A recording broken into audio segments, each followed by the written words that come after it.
You didn't think that was going to go anywhere near pointless, did you? That is fantastic. Kevin Curran was a pointless answer, which means you leave here with a jackpot of £2,750. Very well done.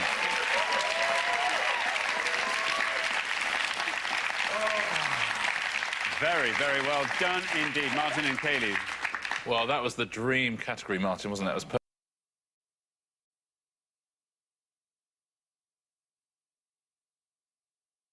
As soon as they came up, I could... Very, very well done indeed. Martin and Kayleigh. Well, that was the dream category, Martin, wasn't it? It was perfect. As soon as they came up, I could see your eyes for nothing else than tennis stars. Yeah, Kevin Curran was number 5 in the world in 1985. Same year he was in the final at Wimbledon. Terrific answer. I think you could have gone on naming pointless tennis stars all day. Richard Krajicek, who reached number 4 in the world in 1999. Also a pointless answer. Oh, get it!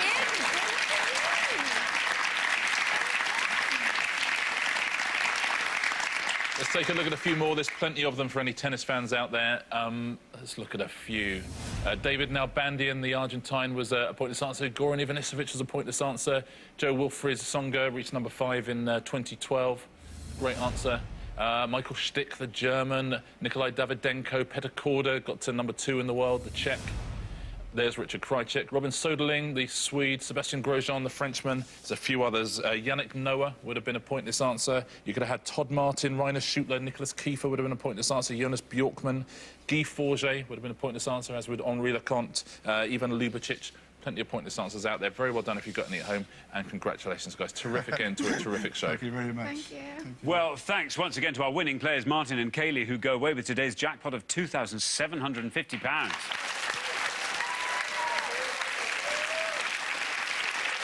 Join us next time when we'll be putting more obscure knowledge to the test on Pointless. Meanwhile, it's goodbye from Richard. Goodbye. And it's goodbye from me. Goodbye.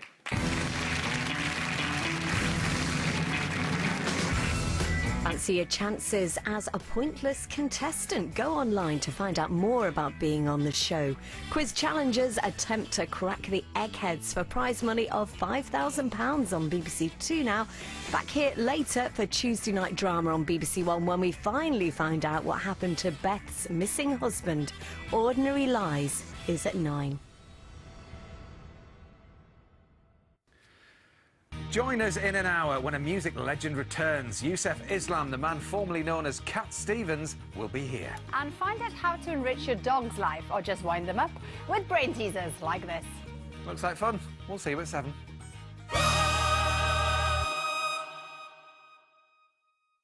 Please make a U-turn. I can't do a U-turn. I'm in the middle of the road, love.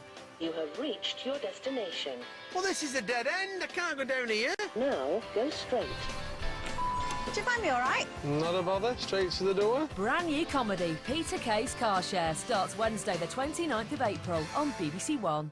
Celebrate the very best of folk music at the BBC Radio 2 Folk Awards. Join hosts Mark Radcliffe and Julie Fowlis at the Wales Millennium Centre in Cardiff, with live performances from Loudon Wainwright III, Kate Rusby and Yusuf Cat Stevens. Listen live tomorrow from 7:30 on BBC Radio 2.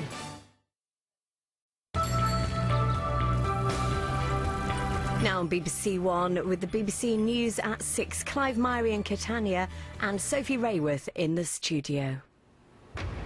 At 6, survivors' stories. We hear from those on the front line of the Mediterranean's migrant crisis. Exclusive pictures show how a 5-hour journey from Turkey ended in this disaster on a Greek beach. Very scared, yeah. Everyone, oh, help. And how did you survive? You jumped in the water? Yeah, I jumped in the water and swim until... Here in Italy, more survivors are brought to shore after 800 are thought to have died in Sunday's catastrophe at sea. The captain of the vessel, who watched as the dead were carried off, has been charged with recklessly causing their deaths. Also on the programme tonight, the former Prime Minister John Major warns of mayhem if the election leads to a Labour government propped up by the SNP. The mother of 5 murdered in the New Forest. Her former stepson is one of 2 men jailed for life. Private Bill Speakman, VC, King's Own... And 60 years after he fought in the Korean War, why one British veteran is giving away his Victoria Cross.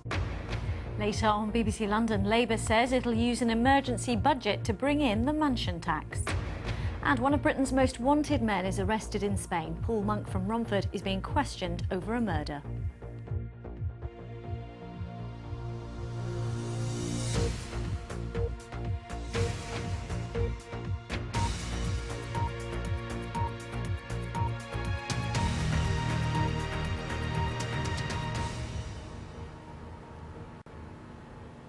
Good evening and welcome to the BBC News at 6. We're in the Sicilian port of Catania, at the centre of Europe's migrant crisis. More details are emerging tonight of the scale of the problem right across this part of the Mediterranean. Survivors from yesterday's shipwreck in Greece have been telling their stories of what happened when they were hauled from the water. While here in Italy, the captain of a boat that sank off the coast of Libya, killing around 800 people, has been charged with reckless multiple homicide. First tonight, our correspondent Damian Grammaticus with a survivor's story on the Greek island of Rhodes.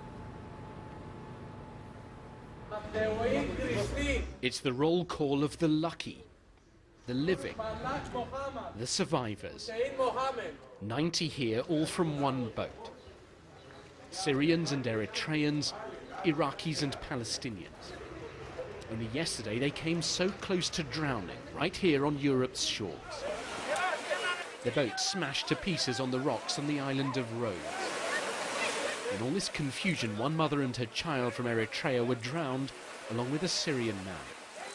It's better for my life. Today, Mohammed Sromallah from Syria told us this was the 4th time he tried to cross from Turkey to Greece. Usually the boats were too crowded. He posted this picture on Facebook before they set sail. It could be a holiday snap. But out at sea, as he filmed his journey, it all changed. The smuggler had abandoned them. The passengers began to fear for their lives. 5 hours. Like just scared and afraid. Another time I will not go by boat. I really am afraid after this one. And how did you survive? You jumped in the water? Yeah, I jumped to water and swim until I get. Tell me, how much did you pay to come across here? 2,200 2,200 euros. Yeah. So from this one boat and the desperate people now crammed into Rhodes' Coast Guard station, the smugglers earned around £150,000. And across Greece, 10 more migrant vessels came in today. It's why in Rhodes' courthouse, across from its port, they're taking a tough line on people smugglers. These are the 2 men accused of piloting the boat onto the rocks here. European leaders say they're going to crack down on the smuggling networks. The problem, as the survivors have told us, there are thousands more waiting on Turkey's shores, willing to pay to cross. The 2 men face up to life in prison, but their lawyer says they were refugees too, who took control when the captain fled. The Turkish captain jumped in the water on a dinghy boat and left. So there was panic, they were afraid all that they were going to drown, and that's why, since they know a little bit about navigating a vessel, they took the steering wheel and they tried to put it in the port of Rhodes. So here, they say, the only way to stop this flow of refugees is to somehow bring peace to Syria, Iraq and elsewhere. I have military service. I cannot go back from Syria. If I go back to Syria, I will go to military service, I will die. I don't want to die. It's that fear that is driving people on. As long as it does, the roll call of the drowned will grow too. Damian Grammaticus, BBC News, Rhodes. Well, here in Italy, officials say the boat which sank on Sunday had collided with a merchant vessel which was trying to rescue those on board. Now, hundreds, including up to 60 children, died in the tragedy. Our correspondent James Reynolds has the latest on what the UN is calling the deadliest migrant disaster ever in the Mediterranean. The survivors, their relief clear, walked in single file onto dry land. No one celebrated. For this man, a handshake was enough. These people are under shock. They pass through a huge tragedy. Their eyes are empty. This survivor awaits a different fate. 27-year-old Mohammed Ali Malik from Tunisia was the ship's skipper. Italy has detained him on suspicion of shipwreck and homicide. This afternoon, we were driven to see the survivors. They're under police guards in a migrant centre. We were instructed not to speak to them. These survivors have now become important witnesses in an official murder investigation. They may be able to explain exactly why their ship wrecked. I caught the eye of this survivor next to the window. He responded with a thumbs up, then a smile. Around 800 migrants set sail with them. The survivors fit onto a single minibus. Here, another group of migrants waits to be picked up from the Mediterranean. There's no room left on their boat. Italy's Coast Guards has found them, but others, still at sea, are sailing alone. James Reynolds, BBC News, Sicily. Well, our Europe editor, Katia Adler, is live in Rome for us. Now, Katia, is the government of Italy, led by Prime Minister Renzi, is it confident that it will get the kind of help that it says it needs from fellow European leaders, other countries in the EU, when they have that emergency meeting this Thursday? Well, I've just spoken to someone very close to the Italian Prime Minister, and he says he's hopeful, but he won't be entirely confident. Even as they've expressed their solidarity with Italy these last few days, EU countries are showing their national interests. Italy wants money now to resuscitate a search and rescue programme at sea. But the British government, for example, is avoiding talking about that. It pulled funding from that programme last year and is concentrating on other aid that it could offer. Germany's looking at the what next. What happens to migrants after they reach Europe? It has the lion's share of asylum applicants, and it wants to share those people out more equally amongst EU member states. All this disagreement means that urgent action is unlikely, and that does not bode well for the migrants at sea. OK, Katia Adler live in Rome, many thanks. Well, the UN says the Mediterranean Sea is the deadliest stretch of water in the world for refugees and migrants trying to cross. Last year, for every 50 people who attempted the journey, 1 died, and things are getting deadlier. This year, it's 1 in 18 who are perishing. And with that, Sophie, it's back to you. Clive, thank you. The former Prime Minister, Sir John Major, has said the SNP would pit Scotland against England if it holds the balance of power after the general election. He said a Labour government, propped up by the Scottish nationalists, was a recipe for mayhem. But the SNP leader, Nicola Sturgeon, dismissed the remarks, calling them silly and an affront to democracy. And the Conservatives' focus on the Scottish nationalists has been criticised both inside and outside the party. This report from our Deputy Political Editor, James Landell, contains flash photography. Her party is riding a wave of momentum, hoping to send as many as 50 MPs to Westminster. Morning. MPs that this man fears would force a Labour minority government to put Scotland ahead of the rest of the UK. This is a recipe for mayhem. At the very moment that our country needs a strong and stable government, we risk a weak and unstable one. It would be a nightmare, he said, that would risk the breakup of the United Kingdom. The SNP is a real and present danger to our future. They will pit Scotland against England. But these and other warnings have prompted a backlash, and not just from opponents. Sir John's former Scottish Secretary, Lord Forsyth, accused some in his party of playing a dangerous game with the integrity of the UK by talking up the SNP. Lord Tebbit said his party was pointlessly irritating the Scots, and opposition parties were no less frank about the Prime Minister's strategy. He's demeaning himself, he's demeaning those people actually he sends out on his behalf, and frankly I think it is threatening to the integrity of the United Kingdom. Oh, these comments are silly, they're over the top, and actually they're a bit of an affront to democracy. I think my old friend John Major is suffering from a fit of selective amnesia. If there is any visible personification of a Tory Prime Minister held to ransom with daily chaos by his own right wing, then Mr Major is it. All this, Sir John told me, was nonsense and spin.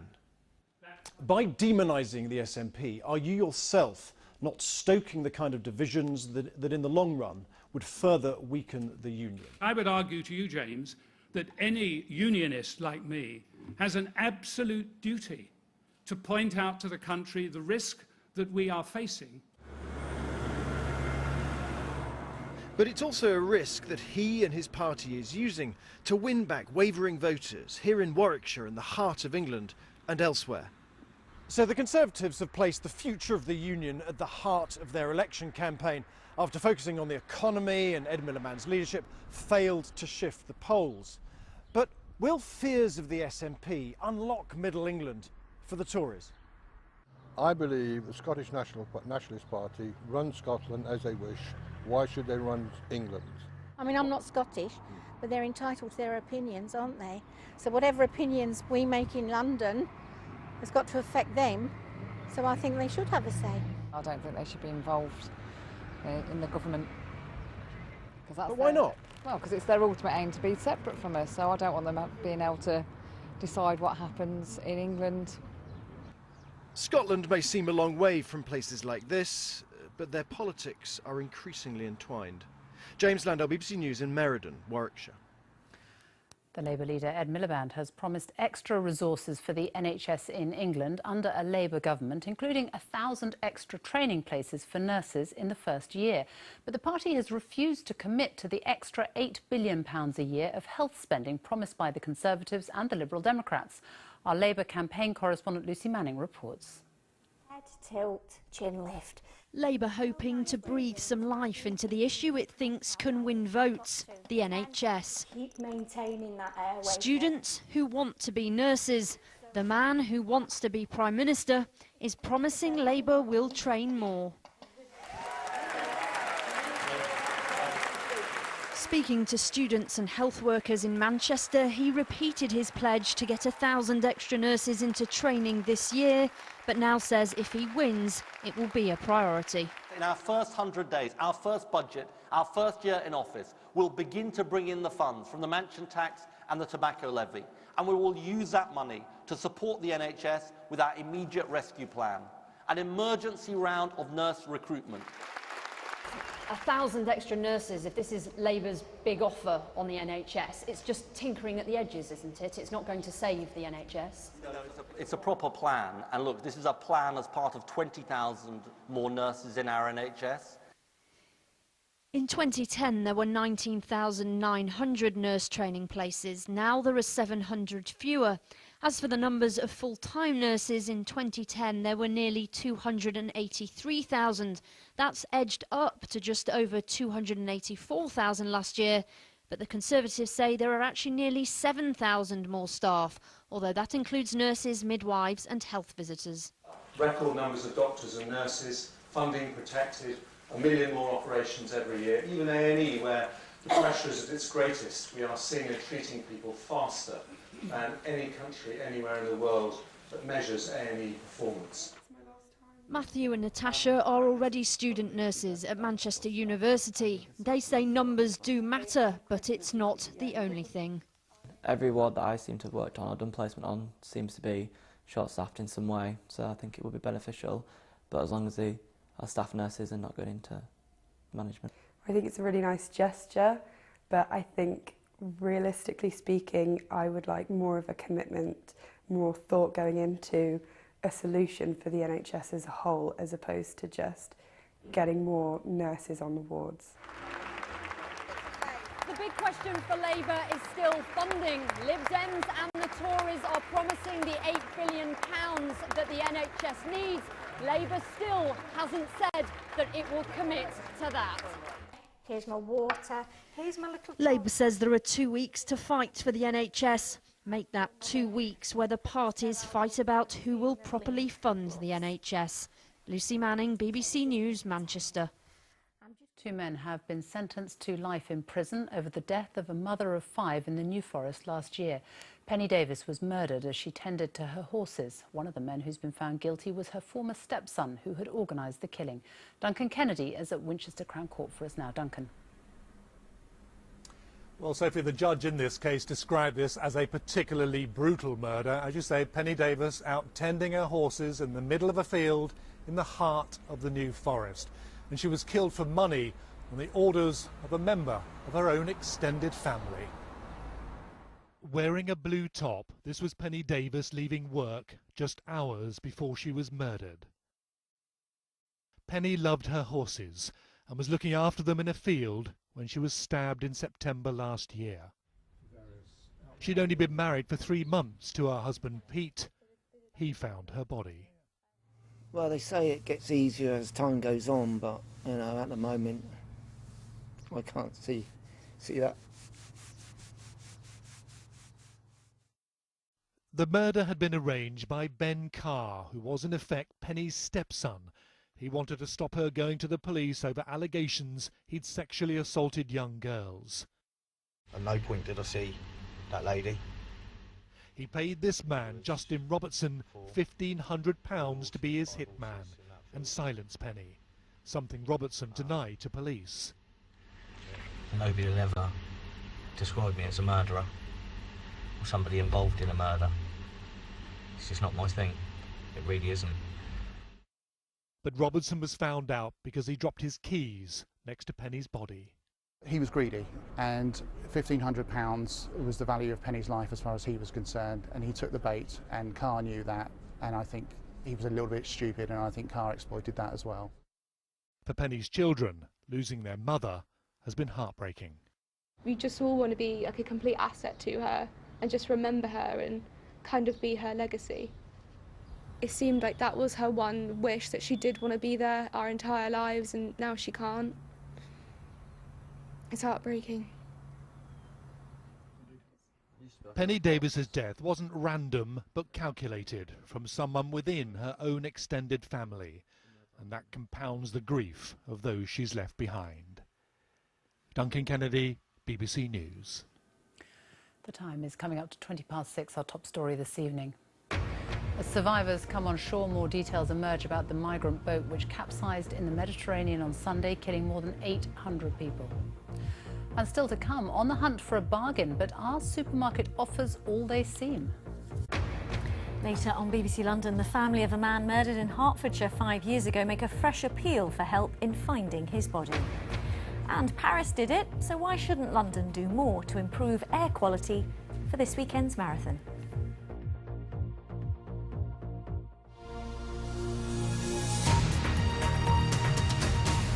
The mother of a 21-year-old student who's died after taking diet pills has warned of the dangers of buying tablets online.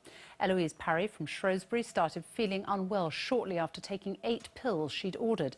She died just hours after reaching hospital. Police believe the tablets contained an industrial pesticide. Sian Lloyd reports. Eloise Parry, known as Ella to her family and friends, was a 21-year-old student who loved life. Her family had supported her through an eating disorder, but they had no idea she'd bought so-called slimming pills online. 9 days ago, Ella drove to her local hospital after feeling unwell. She'd taken 8 diet pills that contained a potentially lethal chemical. She crashed there in front of them in the A&E with everybody around knowing what was coming and doing their best to try and stabilise her. When she stopped breathing, they had the ventilator ready. And when her heart stopped, they couldn't restart it. The chemical dinitrophenol, known as DNP, is used in pesticides. It can speed up the metabolism, but is highly toxic, and its use here in slimming pills is banned. DNP isn't fit for human consumption. It shouldn't be advertised for human consumption. Once we know the results of where Ella obtained these, so we're looking at analysing her mobile phone and her computer to try and establish how she obtained these, we will then look at whether there's any criminal charges that can be brought. What actually happened to Ella will be discussed at a full inquest. The case was formally opened during a short hearing here at the Coroner's Court earlier today. It was adjourned until July the 2nd, when the family hope they'll learn more.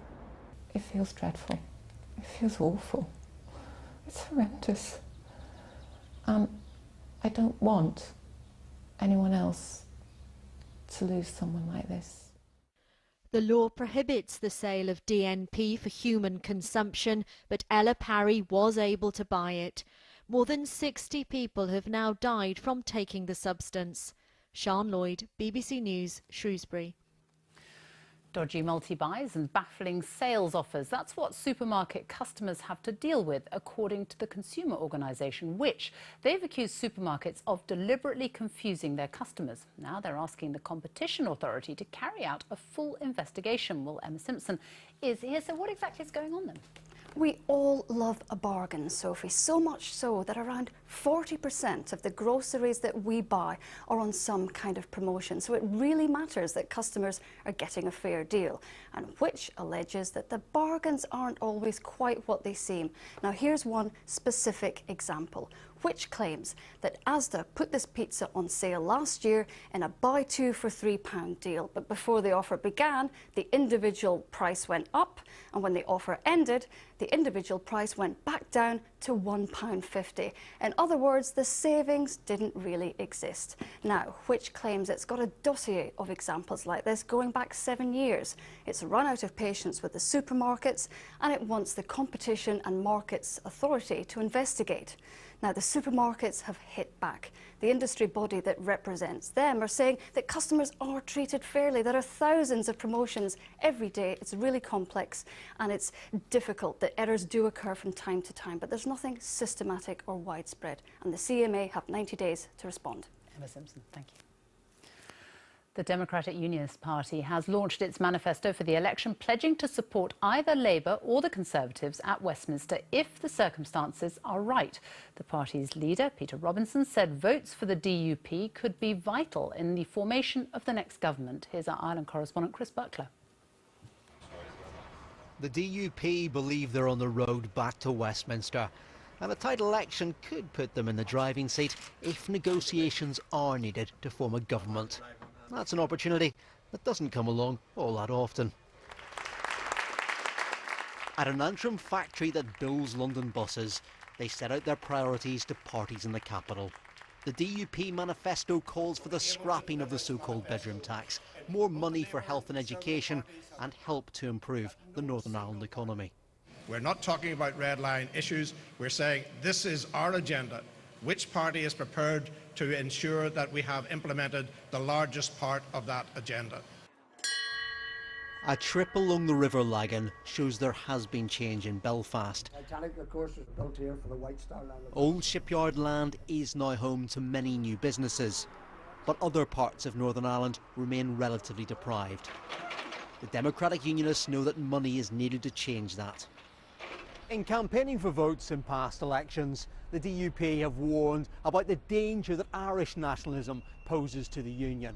But in this election, the message is slightly different. They're also talking about what the rise of Scottish nationalism could mean for the UK. Any party nationally needs to be very careful about bigging up the SNP for short-term political advantage when the future of our country is at stake. And after the elections, several parties could be on their way into negotiations to decide who enters London's version of Downing Street. Chris Buckler, BBC News, Belfast. He was awarded the Victoria Cross during the Korean War in the early 1950s after charging towards communist forces with just a pile of hand grenades. But now, at the age of 91, Bill Speakman has decided to give away the medal that he has cherished for more than half a century. He is handing it to the people of South Korea as a tribute to more than 1,000 British soldiers killed in the conflict. From Seoul, Stephen Evans reports on a humble hero.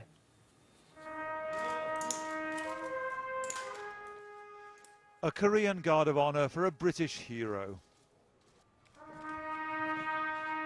91-year-old Bill Speakman returns to the country where he won the Victoria Cross, the highest decoration for valour in the face of the enemy. On November the 4th, 1951, his unit cornered, he repulsed Chinese and North Korean attackers. He's returned to donate his medals to the South Korean people.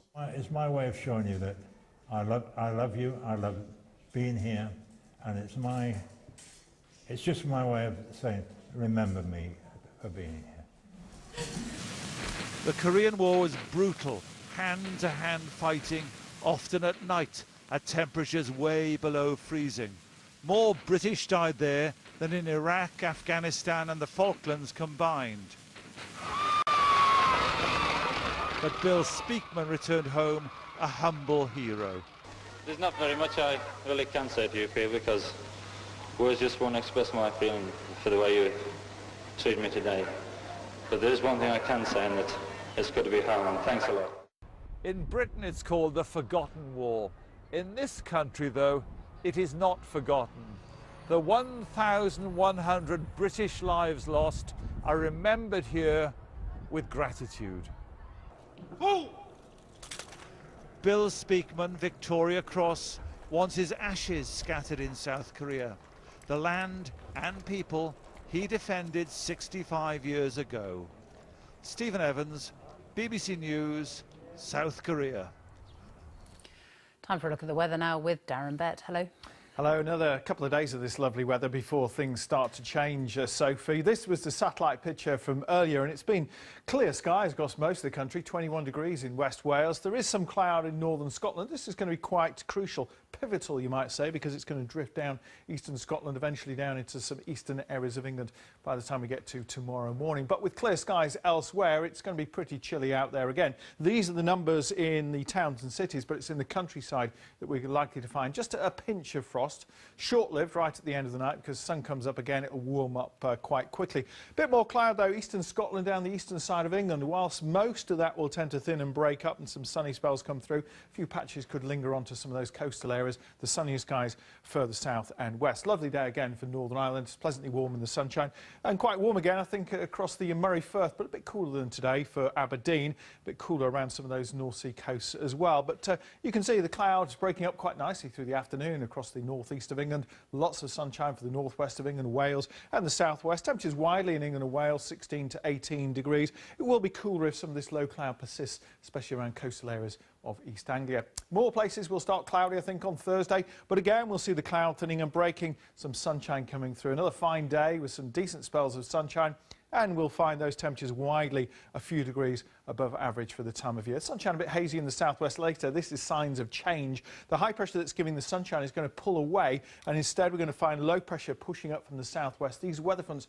bring showers or longer spells of rain slowly but surely our way. At this stage, eastern England may stay dry for a good part of Friday, but still very mixed into the weekend. Some showers, maybe some longer spells of rain. Pleasant enough when the sun is out, but it will be turning cooler later on in the weekend. Sophie. Darren, thank you. And that's all from us. Now on BBC One, we join the BBC's news teams where you are. Goodbye.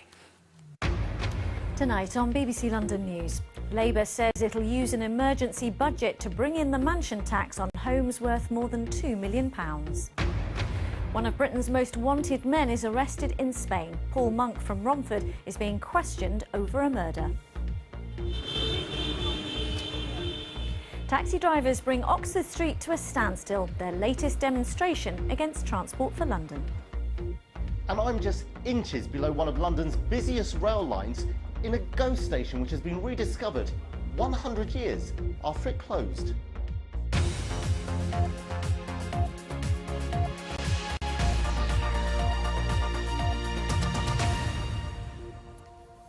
Hello and welcome to the programme with me, Riz Latif. Labour says a mansion